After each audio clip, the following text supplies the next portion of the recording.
Olá, bom dia, são 6h02. Seja muito bem-vindo ao programa A Notícia de Frente desta quinta-feira. Chega de mensalão, petrolão e rachadinha. Esse é o discurso de Moro durante a filiação no Podemos, em tom de pré-candidatura. O governo de Mato Grosso se aproxima da Prefeitura de Cuiabá e reitera 1 bilhão em investimentos. Tudo isso e muito mais agora, aqui nesta bancada de pensadores. Portanto, então, vou começar com um bom dia para você, Kleber Lima. Seja bem-vindo. Grato, Luciana Gaviria. Muito bom dia para você, muito bom dia para o Daniel Petengil. Um bom dia especial a você que nos honra com a sua qualificada audiência. E hoje, Luciana, com a sua permissão e a do Daniel também, quero mandar um abraço muito especial, um bom dia muito especial para todos os vocelianos. 1, 2, 3, 4. Lembre-se, tudo que o homem pode, você também pode. Bom dia. Eu sou aí, Kleber Lima. Bom dia para você, Daniel Petengil. Bom dia, Luciana. Bom dia, Kleber Lima. Bom dia a você que nos assiste. Vamos lá começar mais um programa. Hoje sem aquele docinho, aquela ambrosia, né? Eu fiquei mal acostumado, esperando novas aberturas igual aquela de ontem. Isso aí, falou o nosso William Bonner, pantaneiro. Apelido, né? Que ele já está ganhando. Fã-clube do Daniel Petengil. Já assim tão rápido? Sim, você vê, né? Sim, tem um membro. Por que você se escondeu tanto tempo assim na televisão, Daniel? Então, Fã-clube tem um membro. Um abraço pro meu fã, Carlos Alberto, meu amigo. Ah, é homem. Carlão. É homem. Aí, Carlão, ó. Aí, Carlão, obrigado.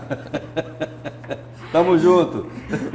E você citou aqui o doce maravilhoso, né? Que presente saboroso. Acabou, não tem hoje Carlinhos mais? Correia da Costa, meu amigo. Carlinhos, menina moça. Gratidão, amigo. Talento, hein? Na cozinha, adorei, saboreei. E ele tem uns pratos típicos para você quiser conhecer no final de semana, no domingo, liga lá para ele. Que ele faz assim um monte de pratos típicos da culinária cuiabana. Coisa fina. Ótimo, boa dica então, boa sugestão. Chama Carlinhos Põe Mesa. Tá bom. Olha só, eu vou só sair um pouquinho do seu merchan, Kleber Lima, e vou trazer as imagens do trânsito. Vamos ver como está a movimentação, então, nas principais avenidas daqui de Cuiabá. Vamos para uma das 43 câmeras da CEMOB, começando aí pela Avenida Miguel Sutil, dia claro. E aí, senhores, está quente hoje? Não? Vai vir chuva? O anúncio é de ter uma inversão térmica de novo, é isso? Está se anunciando em novo uma frente fria, mas vai ter chuva. Pois é, mas fim de semana. Olha, olhando nas imagens, Daniel, do trânsito aí na Avenida Miguel Sutil, não dá para ver que está ventando, não. Parece que está bem parado ainda. Mas Cuiabá é assim, é de uma vez, né?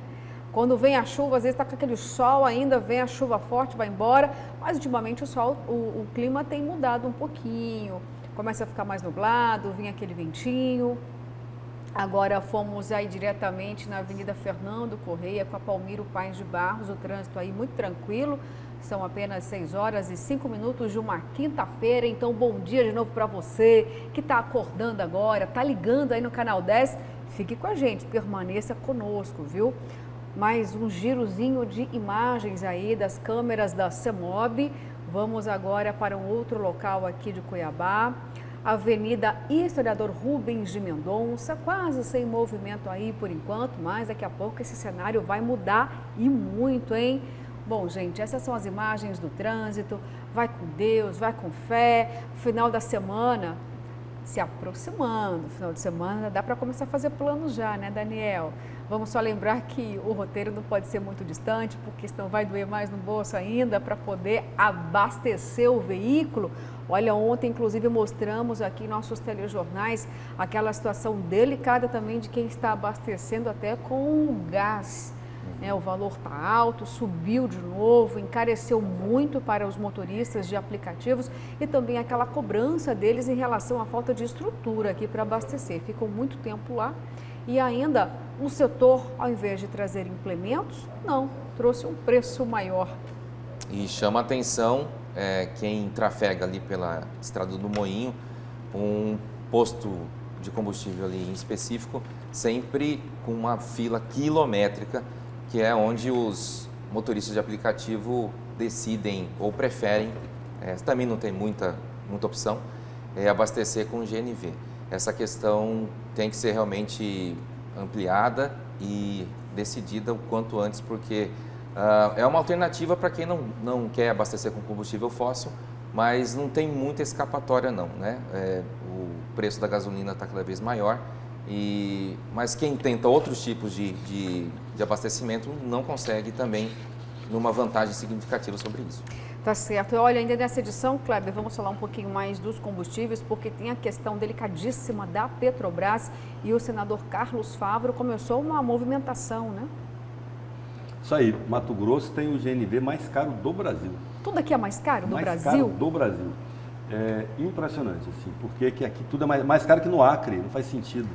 Né? Em Roraima. Por causa da logística, né? Não faz sentido. Então, algo precisa ser feito de urgente. Vamos ouvir o senador Carlos Fávaro, né? Isso, nessa edição ainda nós vamos falar a respeito dos combustíveis, porque é algo que está atormentando o bolso de todo mundo, viu? Não são apenas dos profissionais, não, que ficam no volante, mas de toda a sociedade, né? Todos os preços encarecem ainda mais. A gente compra menos tudo e paga muito mais por tudo também, né? Mas depois a gente fala sobre isso, porque agora eu vou chamar ao vivo o repórter Antônio Carlos Silva, que vai trazer informações para a gente. Sabe do que, senhores? Falamos aqui ontem sobre os passos do chefe de gabinete do prefeito afastado, o Monreal Neto. Então vamos ao vivo agora com o repórter Antônio Carlos Silva. Já temos imagens do Antônio para dizer para a gente quais são as novidades em torno desse caso aqui, Antônio. Bom dia para você, para a sua equipe e conte-nos o que foi que aconteceu. Qual o novo capítulo dessa história? De fato, Monreal foi à prefeitura ou não?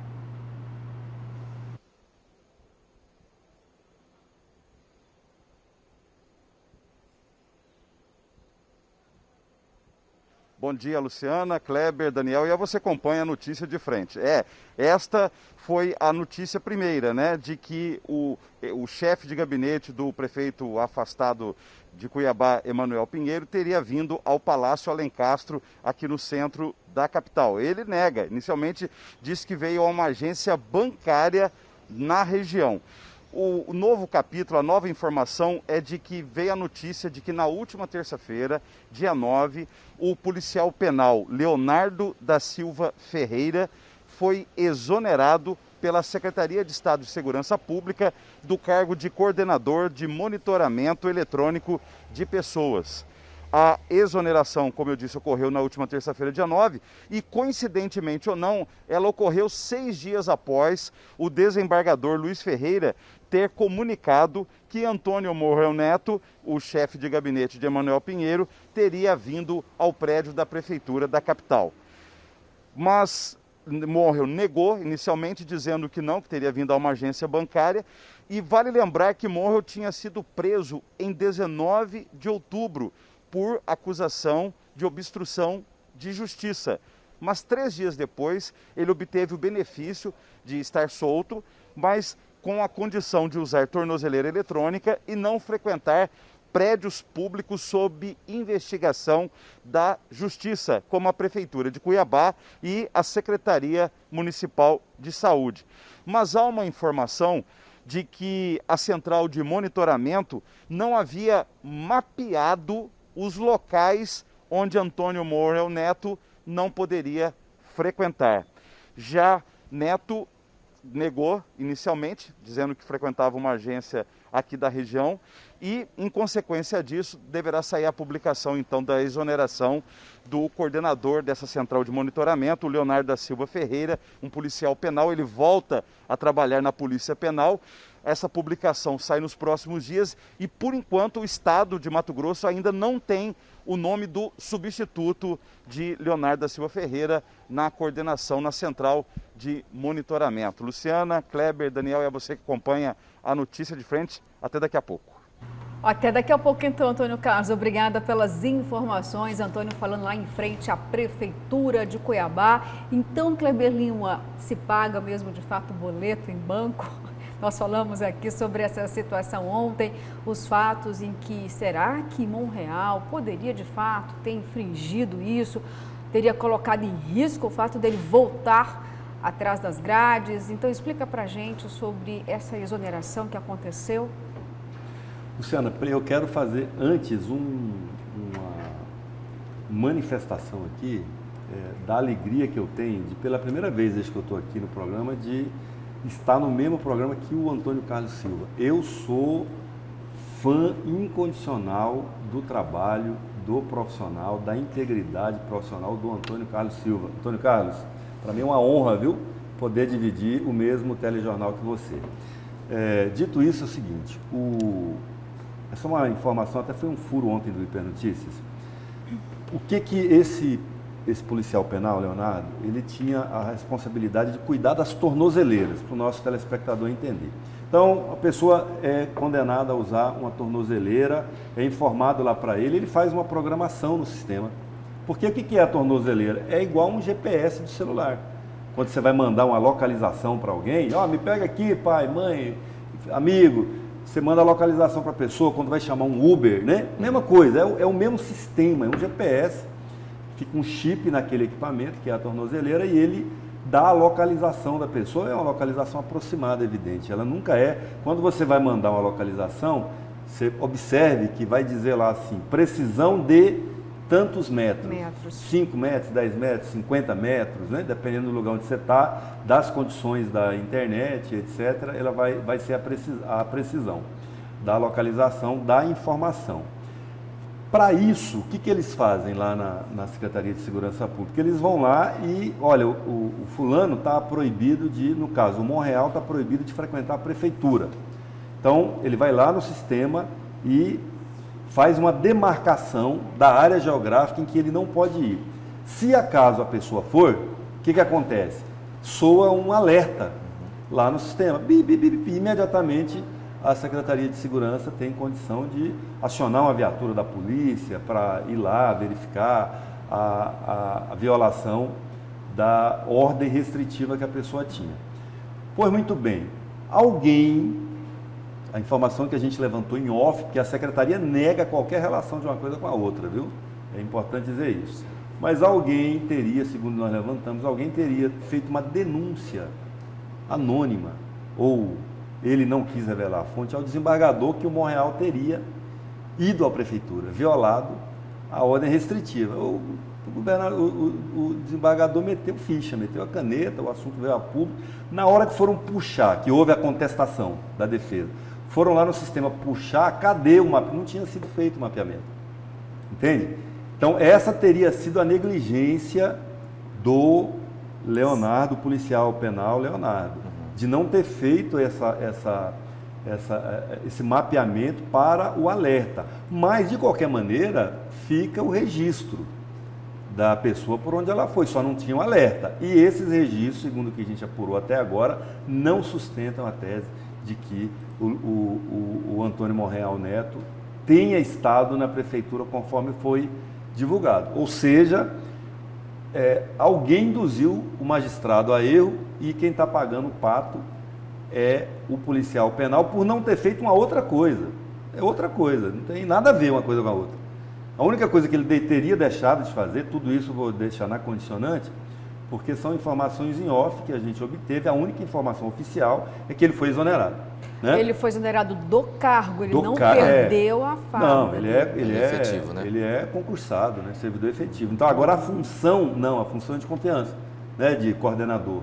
Ele perdeu isso, a secretaria nega, volta a dizer, que tem a relação de um fato com o outro, mas a gente, depois dos 15 anos, a gente começa a pecar e perder a inocência. O né? que parece que está claro aí. Então, ou você não peca, Luciana. Ela olhou para mim assim, como quem não peca. Não peca? Como não, bom, né? Senão já estava pecando. Imperfeita como qualquer aí. outro ser humano, né? O que parece estar claro que não houve, então, nenhuma falha técnica, né, do equipamento. Eu até sugeri a gente debatesse isso, mas não parece que houve algum tipo de problema técnico na tornozeleira. E eu reitero o que a gente disse ontem. Se houver alguma dúvida da presença ou não do Monreal na prefeitura, existem equipamentos de segurança, existem câmeras de segurança, tanto na agência bancária quanto na prefeitura. Eu acho que já vai desfazer, a partir daí, essa dúvida. Eu só fiquei refletindo um pouco mais a questão do boleto, como você disse. Mesmo que ele esteja sem o celular, tenha sido apreendido realmente pela Justiça, pelo MP, pela Polícia Federal, Ele poderia ter, inclusive, se fosse muito importante pagar esse boleto, escolhido uma outra agência bancária longe da prefeitura, né? Para não dar essa confusão toda, se é que isso foi de fato que aconteceu. Débito automático também existe para isso, né? Para facilitar. Mas você percebe como a gente cai aí no campo da lucubração? E isso é uma coisa importante nessas coberturas em geral, qualquer que seja o caso, pode ser esse caso da prefeitura, pode ser algum caso nacional, pode ser algum caso envolvendo outra autoridade estadual. Quando há um caso de grande repercussão, de grande apelo na opinião pública, existe uma tendência de as pessoas fazerem um pré-julgamento e considerarem tudo que parte do acusado como inválido. A palavra dele não vale mais nada, as alegações dele não valem mais nada, às vezes evidências materiais de que ele não fez também não vale nada, porque há um assodamento amplo, geral e restrito nesse tipo de caso. Então, assim, eu acho que nós, e aí é por isso que nós da imprensa fazemos a diferença na hora de discernir o que é imprensa e o que não é, o que é fake news, o que é mera liberalidade de opinião, é porque a gente checa. Então, quando você vira alguma informação na imprensa, em geral, ela vai ter algum tipo de checagem. E quando erra, ela vem e corrige no outro dia. Não é algo que alguém publicou numa rede social, errado, e nunca mais ela faz de conta que não é com ele. Continua. A imprensa, quando erra, ela vem e se apresenta. Fala, olha, erramos, a culpa ou foi nossa ou foi de alguém. Neste caso, não foi culpa da imprensa. Não. Neste caso, uma autoridade falou. Ou várias autoridades falaram. Mas elas também podem ser induzidas ao erro. Você percebe? Sim. Aonde que está o risco? Então, assim, a checagem é que nem canja de galinha, não fazem mal a ninguém. Eu vou repetir aqui a palavra que você utilizou, que quase ninguém conhece, acredito eu, né? Elucubração. Retraduz perfeitamente todo o contexto, mas parabéns pelo português, mas é difícil. Explica agora lá em casa. Não, lucubração é você ficar imaginando o que seria, refletindo, especulando, né? especulando, acho que uma a reflexão. tradução mais literal, assim, para o entendimento de quem eventualmente não conheça, é especular, né? Você fica deduzindo, especulando, né? É um jogo quase de adivinhação. Sim. Muito bem, parabéns, Kleber Lima. Bom, e falando sobre... Temos outros assuntos aqui, mas agora você fez eu lembrar de um furo que você mesmo deu ontem aqui e pode acontecer hoje lá na Câmara de Vereadores. De fato, vai passar a CPI do Covidão. Já teriam vereadores sinalizando, olha, vou assinar essa CPI, eu concordo. A gente pode ter aí uma união entre aqueles que não pertencem, né, a oposição do prefeito, podemos ter números aí suficientes, Kleber? Olha, até ontem, Luciana, até ontem no final da manhã, eu próprio fiz uma investigação desse assunto, já tinha 11 vereadores assinando, precisa de 9. Então já foi. Que é um terço. Já tinha 11 e a expectativa deles é que chegaria a 15, né? Aí a divergência que estava havendo entre o que eu cheguei a publicar no Hipernotícias e depois o que eu até tenho um documento aqui, que é o requerimento original do vereador Pacola, a iniciativa é dele, é o nome. Porque os vereadores com quem eu falei disseram o seguinte, é a CPI do Covidão. Esse é o nome mesmo que você falou, certinho. CPI do Covidão. Por que CPI do Covidão? Porque ela se destina a investigar a aplicação dos repasses federais para a Prefeitura de Cuiabá combater a pandemia do coronavírus. Então era exclusiva para esse fim, porque a CPI precisa ter objeto definido. Né? Claro, não pode ser vaga. Mas aí, até o próprio vereador Dilemar me disse que ela teria uma outra sigla, OICRIM, eu puxo aqui daqui a pouco no celular, para não correr risco de ficar fazendo barulho, porque ela fala de investigar mais coisas, né? Organização criminosa, atuação de organização criminosa na Secretaria de Saúde de Cuiabá. Então aí já é mais genérico, mais amplo, eu não sei se passa dessa maneira, mas é o que está escrito num requerimento. Como tem uma adesão grande, só a oposição sozinha não consegue criar, talvez haja uma mudança aí de objeto, deixando mais claro qual seria o objeto, para que esses vereadores mais próximos da prefeitura possam assinar, inclusive, informação que eu tenho, vereadora Edna. Olha, estaria eu assinando. não sei se você conhece, mas eu peguei informações agora aqui no site Hiper Notícias, está dizendo o seguinte, que pode chegar a 15 o número de assinaturas, inclusive até Lilo Pinheiro, que é parente do prefeito afastado, já teria até assinado já, Daniel. A gente começa, você mesmo disse aqui o seguinte ontem nessa bancada, ou anteontem. Olha só, Luciana, se houver pressão da população, até a comissão processante pode ter uma nova figuração, porque se apresentar novos requerimentos, tudo bem. Agora a gente está falando de uma CPI da Covid e não vai nem precisar pressão aqui da população, Daniel. E vem muito a calhar esse tipo de proposta aos vereadores que são apoiadores do presidente Jair Bolsonaro em nível nacional. Porque, só lembrando, esse tipo de sugestão de se ampliar o foco e de investigar de que forma os recursos federais foram aplicados pelos gestores municipais e estaduais, era sim uma demanda muito grande da bancada governista do presidente lá na CPI da pandemia. Não conseguiram muito avançar nesse aspecto.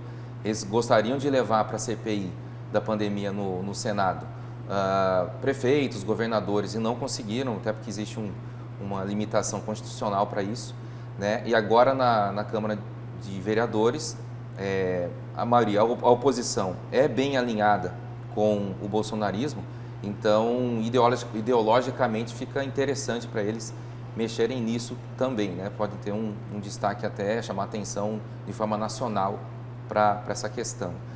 Você citou a questão dos grupos dos 7 vereadores novatos e independentes, vamos dizer assim, realmente a se depender da evolução das investigações e da pressão popular, né? O surgimento de novos elementos, né, sobre corrupção ou sobre o mau uso dos recursos públicos, esse grupo realmente tem essa tendência, né, de eventualmente mudar de posição e engrossar, né, as fileiras aí da oposição na Câmara Municipal. Obrigada, Daniel. Bom, gente, vamos mudar um pouquinho de assunto, vamos falar da COP, porque tem dinheiro que pode chegar aqui para Mato Grosso, mais de 200 milhões de reais. O anúncio foi feito pelo próprio governador Mauro Mendes. Vamos conferir então todos os detalhes deste anúncio importante aqui sobre as questões ambientais e recursos financeiros para Mato Grosso. Um banco alemão irá doar 100 milhões de reais para Mato Grosso. O Reino Unido, mais 100 milhões. O Estado irá ganhar os 200 milhões de reais como compensação financeira pela redução em mais de 20% do desmatamento mato-grossense nos últimos anos. O dinheiro será aplicado em ações ambientais. Durante a COP26 na Escócia, o governo de Mato Grosso se comprometeu em zerar toda a poluição de carbono que ocorrer no estado até 2035. É o Net Zero. O Estado de Mato Grosso conseguiu mostrar para diversas pessoas, interlocutores que passaram desde ministros de meio ambiente de vários países, grandes empresários, grandes empreendedores mundiais, organizações não governamentais, muitas pessoas ligadas ao tema do meio ambiente, que primeiro, Mato Grosso é diferente. Ele tem uma grande capacidade produtiva, é um estado que tem grandes ativos ambientais, preservamos 62% do nosso território e que nesse momento nós estamos com um dos mais ousados programas de descarbonização da nossa economia, que é atingir o Net Zero em 2035, muito antes, 15 anos antes do que o Brasil e grande parte dos países poderá atingir, estão assumindo essas metas. Para Mauro Mendes, não apenas o dono da terra preservada deve ter uma compensação financeira. Para ele, o governo e a sociedade como um todo também devem ser ressarcidos por não terem produzido nem gerado riqueza e impostos na área preservada. Na COP26, o governador propôs ainda ao governo brasileiro uma reciprocidade ambiental em relação aos demais países. O Brasil não pode ficar só no polo passivo. Esses caras nos deram a sinuca de bico há muitos anos e só querem falar de desmatamento. E os combustíveis fósseis que eles continuam queimando? Vamos falar disso também, porque o esforço é para reduzir, o grande esforço que o mundo está nele nesse momento é reduzir as emissões de carbono. As florestas é importante porque elas capturam carbono, então elas têm um papel importante nessa neutralização. Mas e as reduções? O que a França está fazendo? O que a China está fazendo? O que os outros países estão fazendo? Vamos sair da posição só de ficar explicando aqui nós brasileiros e sendo cobrado por nós mesmos, por eles, e vão cobrar dos outros também. Isso é reciprocidade, exigir dos outros aquilo que eles exigem de nós. Durante a entrevista coletiva, a imprensa questionou o governo de Mato Grosso sobre a redução do orçamento público ambiental estadual para 2022, dos atuais 180 milhões de reais para 65 milhões no ano que vem. Mas a secretária Maureen Lazzaretti disse que o orçamento está sendo ampliado dos atuais 185 milhões de reais para 226 milhões no ano que vem, considerando os pagamentos previdenciários da SEMA. Ao ser questionado sobre os 2 afastamentos do cargo do prefeito de Cuiabá, Emanuel Pinheiro, Mauro Mendes preferiu falar do vice-prefeito. José Roberto Estopa foi secretário quando o Mauro era prefeito de Cuiabá. Conversei com o Pivetta sobre isso, inclusive, quando eu me afastei. Pivetta conduziu brilhantemente, né, como era de se esperar, porque eu conheço muito bem pela sua capacidade, pela sua lealdade, acima de tudo, pelos princípios que sempre o norteou na vida pública. E ele conversou sim com o Estopa, não tem problema, nós vamos continuar conversando com ele. Ele foi meu secretário na prefeitura, tem uma boa comunicação, não tem problema nenhum. Agora, o governo está fazendo importantes investimentos em Cuiabá. Se a gente somar hoje, gente, Cuiabá vai receber mais de R$1 bilhão de obras que estão em andamento já, inclusive. Fazer parceria com alguma prefeitura e repassar a ela dinheiro, tem que ter confiança no gestor, tem que ter confiança na seriedade desse gestor para aplicar corretamente o dinheiro que lhe será entregue. Bom, o governador Mauro Mendes voltou mais verde do que nunca, então, da COP26, né? Uma referência, então, à estopa do Partido Verde, Kleber Lima, dizendo dessa proximidade do governo com a prefeitura. Mas antes, vamos falar sobre isso, tá? Mas antes vamos falar em relação ao meio ambiente. Daniel, eu posso entender aqui, então, que a secretária de Meio Ambiente, Maureen Lazzaretti, cumpriu a promessa que fez aqui antes de embarcar à Europa. Ela disse o seguinte: olha, eu estou indo para lá apresentar 12 ações para neutralizar o gás carbônico, enfim, mas eu quero investimentos para Mato Grosso, eu quero recursos. De fato, então a gente pode entender que o governo alcançou o objetivo, fez um bom papel lá na COP26, representou não só Mato Grosso, mas o Brasil, fez a diferença? Esse saldo foi positivo, porque houve esse compromisso concreto do investimento europeu aqui nas ações de conservação ambiental em Mato Grosso.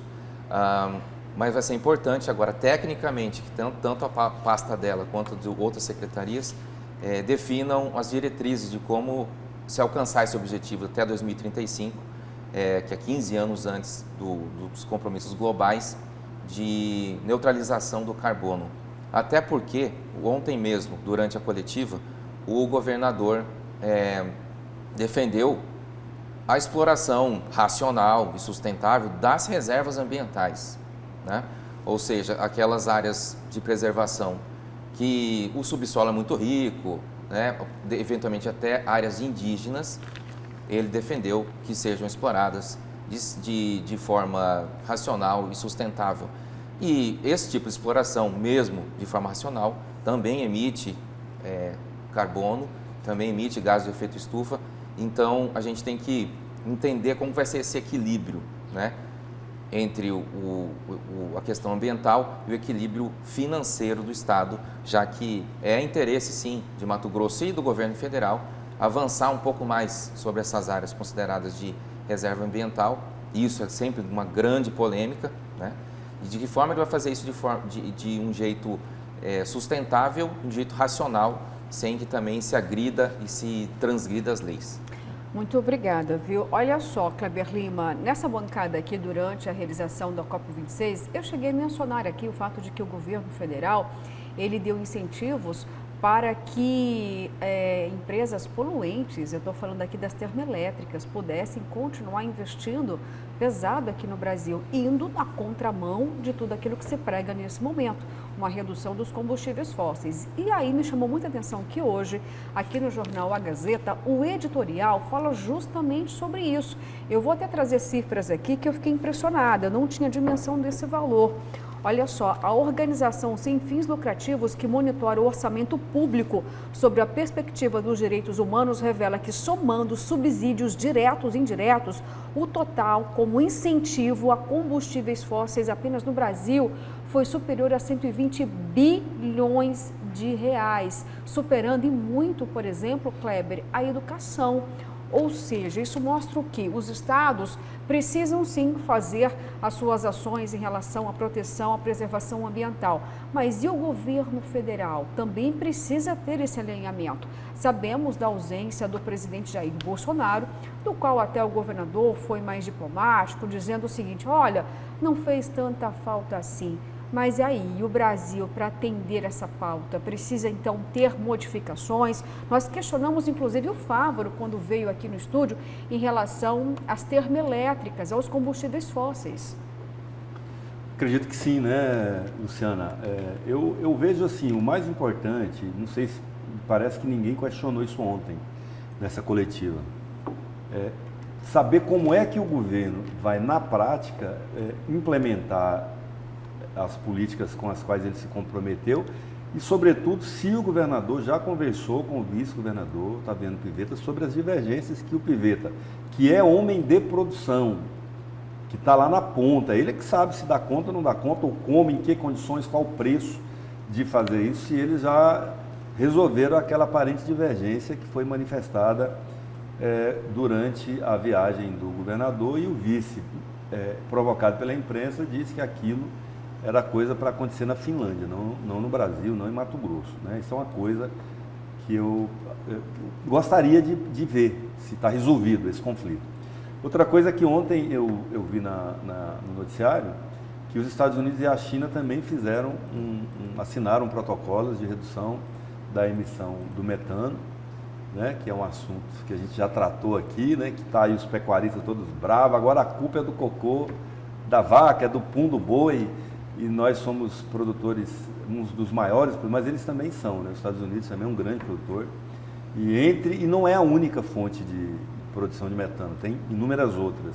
Sim. Então me parece que a COP surtiu esse efeito político, e que eu vejo que é o maior efeito que ela surte, é o efeito político de comprometer as lideranças, especialmente governamentais, mas também do setor produtivo, empresariais, com práticas ambientais sustentáveis, mais ecológicas, né? E isso acaba refletindo no conjunto da sociedade, a imprensa dá amplo conteúdo na sua cobertura sobre o assunto, isso afeta de maneira positiva os nossos jovens, nossas crianças, vira tema de vestibular, de Enem, que nós vamos ter aí daqui uns dias, né? Daqui dia 20, 21 e 27, já me parece, as duas fases, e acaba que algo de positivo sempre fica. O legado dessas COPs é a melhora da consciência da população mundial em relação ao uso racional dos recursos naturais.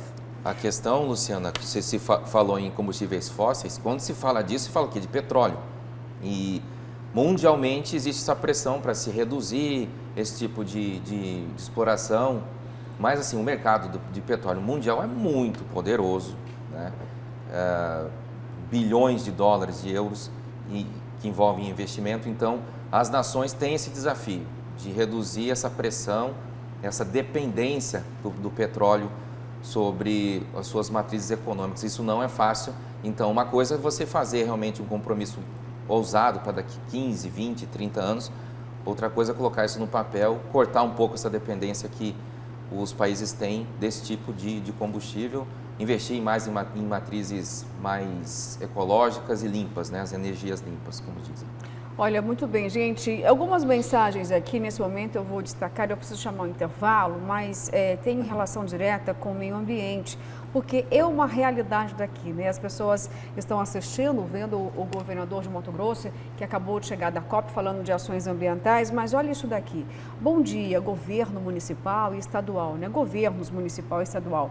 Precisam ficar atentos com as pessoas que moram em APP do Córrego Barbado, aqui no Dom Bosco. Esgoto, cadeira, sofá, brinquedos velhos, etc. Os moradores da APP estão jogando no córrego até fogo para matar árvores para eles ampliarem suas casas.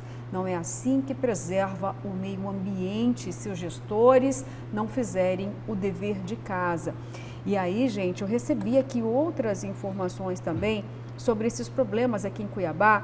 Nós sabemos que esses problemas são recorrentes e, claro, Você vai ampliar essa foto é aí, muito Luciana? justo. É uma avaliação muito justa. Olha aqui, acabei de ampliar aqui uma das imagens. Fogo, fumaça. Se essa foto for de agora, deve ser porque está tão verdinha aqui as árvores, Você né? consegue mostrar as Que outras deu uma também? chuva aqui. Testar suas habilidades Olha só. tecnológicas aí. Não são tão boas assim, não. Eu Olha sou da aí. outra geração que... Analógico. Muito bem. Não, ela já é geração X. Será? É. Você é de qual, Kleber X Lima? também, nós somos a mesma idade, querida. Você está achando o quê? Sério? Olha aí, agora quando acabar, né? Agora quando? Bom, gente, então, de fato, é uma preocupação. Como assim? Fala-se de meio ambiente, fala da Amazônia, e aqui no quintal da nossa casa? Nós temos aqui Alô, um MP, reflexo então, né? daquilo que não funciona. Chamamos já a atenção do Ministério Público aqui nessa bancada, Daniel, a respeito disso. Exato. E do... Pois não. Não, isso mesmo, é só porque essa foto aí retrata bem uma APP ali do Córrego do Barbado, né? Então tem que saber se a própria Prefeitura, o Ministério Público tem esse conhecimento de que estão avançando com construções, estão jogando lixo ali, então aumentar um pouco a atenção sobre o local ali. É isso aí, como o Kleber falou, o metano não é só culpa da pecuária não, dos resíduos sólidos também, da falta de reciclagem, ou seja, de uma política ambiental realmente eficaz para os resíduos sólidos, Com Kleber, certeza. você tem toda a Sem- razão. Sem te tirar nenhum milímetro da responsabilidade das autoridades constituídas, nós precisamos chamar a atenção e chamar a responsabilidade à população, né? Porque aquilo ali quem faz são pessoas com interesse, às vezes, assim, que ela não está percebendo que aquilo vai trazer uma consequência negativa para ela própria, para a família dela. Muito bem. Bom, gente, eu vou para um rápido intervalo e já fica a dica aí, viu? O telefone do WhatsApp para você ampliar aqui a sua interação. Voltamos daqui a pouquinho.